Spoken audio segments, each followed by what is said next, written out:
मेरे प्यारे युवा साथी, आप सभी को मेरा नमस्ते। मैं अरविंद कुमार आप सभी को आपका अपना YouTube channel Arvind GS competitive class में स्वागत करता हूं। जैसा कि आप जानते हैं कि मैं प्रतियोगी परीक्षा के महत्वपूर्ण टॉपिक पे वीडियो लाते रहता हूं। उसी की कड़ी में आज भी एक नया वीडियो है जो हिस्ट्री का है, इतिहास का है। इससे पहले मैं ज्योग्राफी का वीडियो बनाता रहा हूँ, तो ऐसा कतई नहीं कि मैं ज्योग्राफी का वीडियो नहीं लाऊंगा। आप लोग के सामने मैं ज्योग्राफी का वीडियो भी लाऊंगा और इतिहास का भी लाऊंगा। आज से इतिहास की शुरुआत है। आज मैं इतिहास के सिलेबस बताऊंगा, इतिहास की परिभाषा बताऊंगा, क्या है परिभाषा, क्या है सिलेबस। सिलेबस मैं इसलिए बताऊंगा ताकि आप खुद से भी इतिहास पढ़ सके, अगर मैं पूरे टॉपिक नहीं पढ़ा पाऊँ तो। आइए समझते हैं इतिहास के बारे में और जानते हैं सिलेबस क्या है। पहले मैं कुछ स्टेटमेंट है, उस स्टेटमेंट से इतिहास के परिचय समझ में आएगा। उसके बाद मैं डायग्राम पर इतिहास के सारे ब्रांचेस के बारे में बात करूंगा और उसके बाद उस ब्रांच में आपको क्या पढ़ना है, क्या इंपॉर्टेंस है, उसके बारे में मैं बताऊंगा। ओके, तो आइए देखते हैं जो बोर्ड पे लिखा हुआ है। बोर्ड पे हेडिंग जो है, आज का टॉपिक हमारा इतिहास है। इतिहास अंग्रेजी में इसको हिस्ट्री कहते हैं। इतिहास का जनक किसे माना जाता है, ये बहुत ही इंपॉर्टेंट टॉपिक है। कई बार क्वेश्चन है, कई बार एग्जाम में पूछ चुका है। इतिहास का जनक हेरोडोटस को माना जाता है। हेरोडोटस एच से लिखा जाता है, एच से इतिहास में लिखा जाता है। तो आप दोनों हम लोग कॉम्पिटिटिव हैं, तो कॉम्पिटिटिव दिमाग लगाइए, किसी तरह से याद करने के लिए ट्रिक बैठाइए। एच से हेरोडोटस, एच से हिस्ट्री। ओके, परिभाषा की बात करें तो परिभाषा, इतिहास की परिभाषा देखते हैं क्या लिखा हुआ है। जब से सृष्टि की उत्पत्ति हुई है तब से लेकर के वर्तमान दौर तक के मानव सभ्यता के लिखित संकलन को हम इतिहास की संज्ञा देते हैं। इतिहास किसको कहते हैं? जब से मानव जीवन शुरुआत हुआ है तब से जो भी मानव ने किया, जो भी कृत मानव के द्वारा किया गया, उसका लिखित वर्णन ही इतिहास है। अगर सिंपल शब्द में कहे तो इतिहास मानव जीवन का जो भूतपूर्व घटना है, उन घटनाओं के क्रमिक अध्ययन को हम इतिहास कहते हैं। ओके, आगे चलते हैं। कुछ स्टेटमेंट से साफा होगा क्या है इतिहास, इतिहास क्या क्यों इंपॉर्टेंस है। ओके, देखिए, इतिहास मानव जीवन, मानव सभ्यता, इतिहास मानव सभ्यता एवं संस्कृति का दर्पण है। आज तक मानव ने क्या किया, क्या उसका वीक पॉइंट था, क्या उसका स्ट्रॉन्ग पॉइंट था, उसके बारे में अगर हमको जानना है तो इतिहास के थ्रू, इतिहास के पुस्तकों में ही जाना पड़ेगा। ओके, यह एक दर्पण है जो विभिन्न युगों में मानव जीवन के सफलता एवं विफलता, सफल होना, विफल होना, एवं उत्कर्ष एवं अपकर्ष, मानव जीवन में कभी उत्कर्ष भी हुए, अपकर्ष भी, डिक्लाइन में भी गया है, कई सभ्यता भी समाप्त हुए हैं, का वास्तविक चित्र अपने भावी संततियों को के सम्मुख प्रस्तुत करना ही इतिहास है। इतिहास वह दर्पण है जो आने वाला संतति, हम हो या फिर हमारे पूर्वज, हमारे आने वाला न्यू जनरेशन, उन सभी के सामने हमारे पीछे की पीढ़ी क्या किया है, इस चीज को रखना ही इतिहास का दर्पण है। इसलिए इतिहास को हम लोग इतिहास में क्या कहते हैं, मानव सभ्यता एवं संस्कृति का दर्पण। ओके, आगे बढ़। देखिए, इतिहास हमें और क्या बताता है। देखिए, नेक्स्ट पॉइंट को पढ़ेंगे। देखिए, इतिहास हमें हमारे विरासत से परिचय कराता है। इतिहास हमें हमारे विरासत से परिचय कराता है। हमारा विरासत कैसा रहा है, इससे परिचय अगर कोई कराता है तो इतिहास कराता है। तथा वर्तमान को समझने और भविष्य को और सुखद बनाने में भी इतिहास ही हमें मदद करता है। अभी क्या है, अभी जो वर्तमान स्थिति है, इसको समझने में इतिहास मदद करता है कि अगर हम इस तरह से करेंगे, अभी ऐसा करेंगे तो भविष्य में हम कैसा पाएंगे, या अगर इसके बारे में हमें जानकारी लेना है तो इतिहास के पुस्तकों में से हम इस बात को, इससे जानकारी लेते हैं और अपने भविष्य को सुधारने के लिए वर्तमान को समझते हैं, वर्तमान को अच्छा करते हैं ताकि भविष्य अपने आप अच्छा हो जाए। ओके, तो आइए हम लोग डायग्राम पे समझ।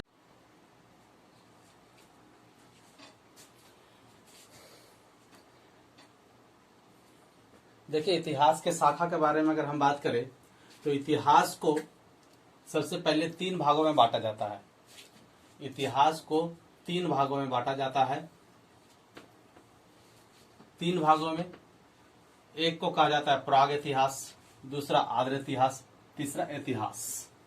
ओके, प्राग इतिहास के अंग्रेजी में प्री हिस्ट्री, आर्य इतिहास के अंग्रेजी में इसको बोलते हैं प्रोटो हिस्ट्री और इसको हिस्ट्री बोलते हैं। ओके, देखते हैं इन तीनों में क्या अंतर है, क्या विशेष है। ओके, देखिए प्राग इतिहास बहुत पहले की स्थिति को बताता है, ये कालखंड की तरह इसके इस्तेमाल करते हैं। प्राग इतिहास जो है बहुत पहले, जब मनुष्य को लिखना पढ़ना नहीं आया था, वो किसी कहीं भी उनका लिखा पढ़ा कुछ नहीं है, इसलिए इनके बारे में अगर जानकारी लेना चाहते हैं तो इनके लिए इनका जो स्रोत है ये पुरातात्विक स्रोत है। पुरातात्विक स्रोत से ही केवल इनका जानकारी लिया जा सकता है, क्योंकि इनके पास ये लिखना पढ़ना, उस समय जो लोग थे लिखना पढ़ना नहीं जानते थे। ओके, और यहाँ अगर स्रोत की बात करें आर्य इतिहास में, प्रोटो हिस्ट्री में, तो इसमें पुरातात्विक स्रोत है, उसके बाद लिखित स्रोत भी है। यहाँ लिखित स्रोत नहीं है, यहाँ लिखित स्रोत भी है, और लिखित स्रोत है लेकिन इसे पढ़ा नहीं जा सका है। ये इस तरह से लिखते थे जिसको आज तक पढ़ा नहीं गया है। ओके, जैसे सिंधु घाटी सभ्यता, सिंधु घाटी सभ्यता से जो प्राप्त हुआ है लिखित मुद्रा है, लिखित और चीज है, लेकिन ये अभी तक इसको पढ़ा नहीं जा सका है। ऐतिहासिक में पुरातात्विक स्रोत भी ऐतिहासिक में है, उसके बाद लिखित भी है, लिखित भी जिसको आसानी से पढ़ा जा सका है, जैसे बौद्ध इतिहास है, धार्मिक इतिहास पुस्तकें बहुत सारे हैं जिससे इतिहास के बारे में पता चलता है। ओके, तो हमने देखा इतिहास को 3 खंडों में बांटा गया, प्राग इतिहास, आर्य इतिहास, ऐतिहासिक। ओके, इसके बाद हम जो पढ़ेंगे उसके बाद पढ़ेंगे प्राग इतिहास काल को भी कई खंडों में बांटा गया है, जिसमें हमने इतिहास को बांटा 3 भागों में, प्राग इतिहास, आर्य इतिहास और इतिहास। अब देखिए प्राग इतिहास में भी मैंने बता दिया, आर्य इतिहास भी, और इसमें क्या क्या है, पुरातात्विक स्रोत इन सब में है। इसमें देखिए प्राग इतिहास काल को भी बांटा जाता है 3 भागों में। प्राग इतिहास काल क्या आता था, इससे पहले हम बताए थे कि यहाँ पुरातात्विक स्रोत है, यहाँ तो लिखित नहीं मिला है या पुरातात्विक स्रोत मिला है। यहाँ जो भी स्रोत मिले हैं, अगर पुरातात्विक स्रोत किसी पर होगा जो आज तक बचा है तो वो पत्थर पर होगा। तो यहाँ जो भी स्रोत मिले हैं पत्थर पर स्रोत मिले हैं, इसलिए इसको पाषाण युग कहा जाता है। पत्थर को पाषाण कहा जाता है, पाषाण युग, पाषाण कालीन से इसको बोला जाता है। तो पाषाण काल को भी 3 भागों में बांटा जाता है। अब देखिएगा 3 भागों में, पूरा पाषाण काल, मध्य पाषाण काल, नव पाषाण काल। ओके, और पूरा पाषाण काल, मध्य पाषाण काल, नव पाषाण काल में क्या क्या विशेषता है, इससे बहुत सारे क्वेश्चन आते हैं, इसके बारे में हम लोग देते। तो ये देखिए मानव का सबसे पहली बार बसाव जो हुआ अफ्रीका में हुआ। अफ्रीका में मानव का सबसे पहला बार बसाव हुआ था, और सब मानव का सबसे पहली बार जो बसाव हुआ था ये एशिया में हुआ था। याद रखिएगा 2 क्वेश्चन को। अब मानव का पहली बार बसाव अफ्रीका में हुआ और सब मानव का बसाव हुआ जो एशिया में हुआ था। ये मानव थे, लेकिन इनका जो सभ्यता था वो सब नहीं था, और सब मानव एशिया में बसे थे। ओके, उस समय कैसा मानव था, पूरा पाषाण काल में मानव कैसा था, तो पूरा पाषाण काल में जो मानव था खाना बदोश था, केवल बस खाने के लिए जिंदा रहते थे। उनका सारा काम खाना पीना, खोज करना, ढूंढना ये था। जैसे आज अगर जानवर है, जानवर किस लिए जीता है, वो केवल खाने के लिए जीता है। उसी तरह से मनुष्य भी था, वो केवल खाने के लिए जीते थे। ओके, खाद्य संग्रह हुआ करता था, खाद्य संग्रह यानी खाने की चीज को ही संग्रह करते थे। आज हम लोग संग्रह करने के लिए बैंक बैलेंस करते हैं, धन संपत्ति करते हैं, लेकिन उस समय जो मानव था वो केवल खाना का संग्रह करते थे। जो भी खाने की चीज होता तो उसी के खोज में, उसी के तलाश में घूमते थे, जैसे आज जानवर घूमता है। ओके, आखेट करते थे, शिकार करते थे, जानवरों को शिकार और अलग अलग तरह के शिकार करते थे। ओके, आग की खोज उसी समय हो चुका था, आग की खोज, और वो लोग क्या करते थे, बड़े बड़े पत्थरों का हथियार बनाते थे। इस एज को पूरा पाषाण काल जो है उसमें बड़े बड़े पत्थर का इस्तेमाल होता था हथियार में, छोटे छोटे का हथियार में इस्तेमाल नहीं होते थे। मध्य पाषाण काल में जब आवेंगे तो इसका कार्यकाल देखिए, इसका जो काल जो है, पीरियड जो है, ये 25 लाख से लेकर के 12,000 तक है, जबकि इसका पीरियड 12,000 से लेकर 5,000 तक है। अब ध्यान दीजिएगा कि सबसे लंबा टाइम पीरियड जो है, सबसे लंबा टाइम पीरियड पूरा पाषाण काल का है। अर्थात अगर आपसे ये क्वेश्चन कई बार पूछ चुका है कि मनुष्य सबसे ज्यादा जिंदगी किस काल में बिताया है, तो मनुष्य सबसे ज्यादा जीवन काल बिताया है पूरा पाषाण काल में। ओके, सबसे ज्यादा जीवन काल पूरा पाषाण काल में बिताया है, क्योंकि देखिए 25 लाख से लेकर 12,000, अर्थात इसके सामने अगर हम 1000 की बात करें तो बहुत कम होगा। जितना जीवन ये पूरा पाषाण काल में, जब मनुष्य आज की परिस्थिति में नहीं था, जब वह जानवर की तरह जीते थे, उस अवस्था में सबसे ज्यादा समय बिताए हैं। ओके, उसके बाद आते हैं मध्य पाषाण काल में, तो इसका काल जो है 12,000 से 5,000 तक माना जाता है। ओके, और इसमें क्या है, छोटे छोटे पत्थरों का इस्तेमाल होते थे हथियार के रूप में, पत्थर के छोटे छोटे हथियार बनाए जाते थे।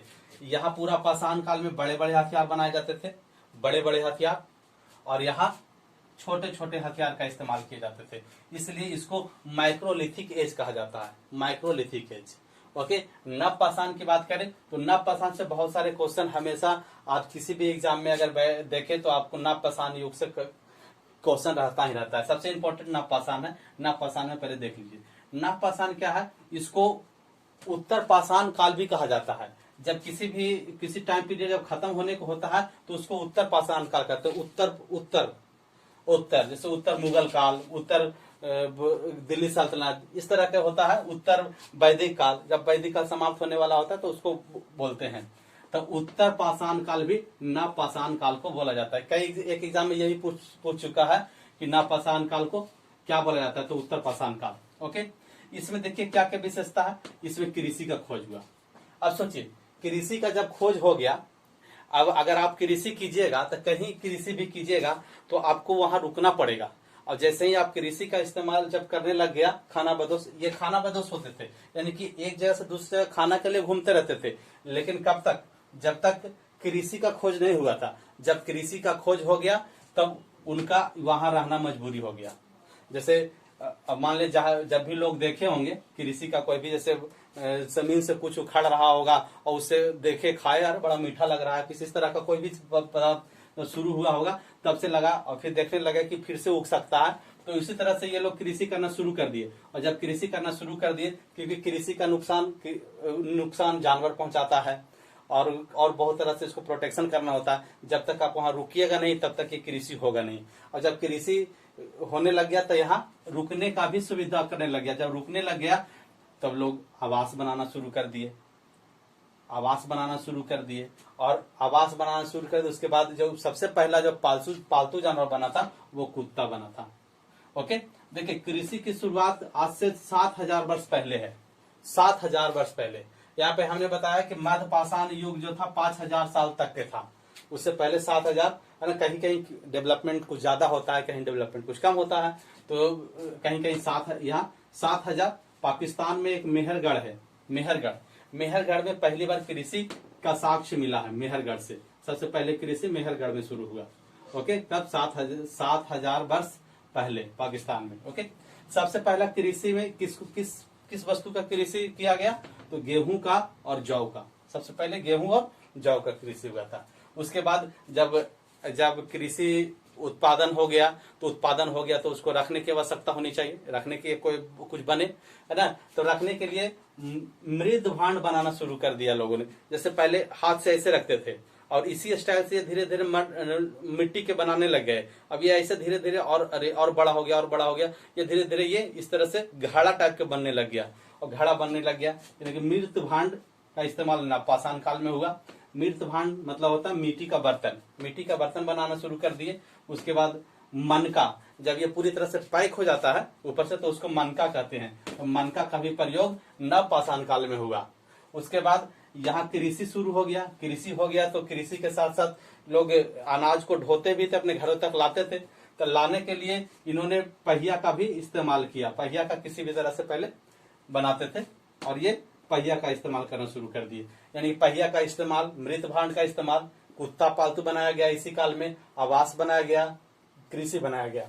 ओके, इस काल में तांबा का भी इस्तेमाल हो गया। तांबा का भी पहले देखिए, पहले बड़ा बड़ा पत्थर का इस्तेमाल होता था पूरा पाषाण काल में। मध्य पाषाण काल में छोटे छोटे पत्थरों का औजार बनाने लग गए। अब पूरा पाषाण काल में एक ताम्र बनाने लग गए, ताम्र। और उसके ऊपर पत्थर के नुकीला पत्थर बना करके तांबा के रखते थे। तांबा का छड़ बना दिए। छड़ अर्थात डंडा की तरह, रड की तरह, और उसे जानवरों को मारने के लिए इस्तेमाल करते थे। तो ये तांबा, क्योंकि पत्थर लंबा नहीं बन सकता, इसलिए तांबा का भी इस्तेमाल हुआ। तो तांबा का भी इसमें इस्तेमाल हुआ और पत्थर का भी इस्तेमाल हुआ। तो इस युग को कहा जाता है ताम्रपाषाण काल। क्या कहा जाता है? ताम्रपाषाण काल। नवपाषाण युग को ही कहा जाता है ताम्रपाषाण काल। ओके, इस युग में लोग जो होमोसेपियन, मनुष्य का जो रासायनिक नाम है होमोसेपियन है ना, इसी युग से होमोसेपियन का कहे जाने लग गए। ओके, तो हमने देखा पूरा पाषाण काल, मध्य पाषाण काल, नव पाषाण काल। ओके, ये आप इतिहास में प्राग इतिहास, आर्य इतिहास और इतिहास, इसमें हमने देखा प्राग इतिहास का। ओके, उसके बाद आदि इतिहास में सिंधु घाटी सभ्यता, ये सब पढ़ना। उसके बाद हम लोग पहुंचेंगे इतिहास। इतिहास में जो हम लोग को पढ़ना है मेन, जिसको हम लोग प्राचीन काल कहते हैं, मध्यकाल कहते हैं, आधुनिक काल कहते हैं, वो पढ़ना इतिहास में। तो आज यहीं तक इस वीडियो को छोड़ेंगे।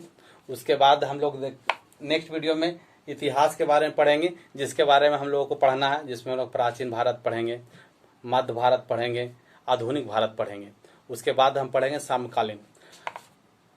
इतिहास को 4 भागों में बांटा जाता है: प्राचीन भारत का इतिहास, मध्यकालीन भारत का इतिहास, आधुनिक भारत का इतिहास और समकालीन भारत का इतिहास, अर्थात देश आज़ाद होने के बाद जो इतिहास है उसके बारे में।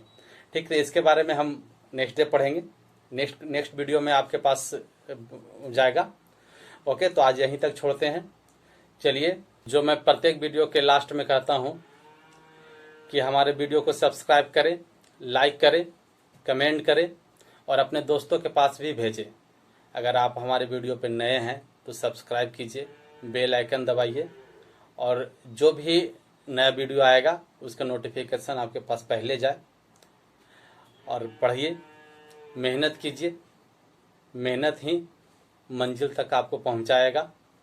चलिए, बहुत बहुत धन्यवाद। Thank you very much. जय हिंद, जय भारत।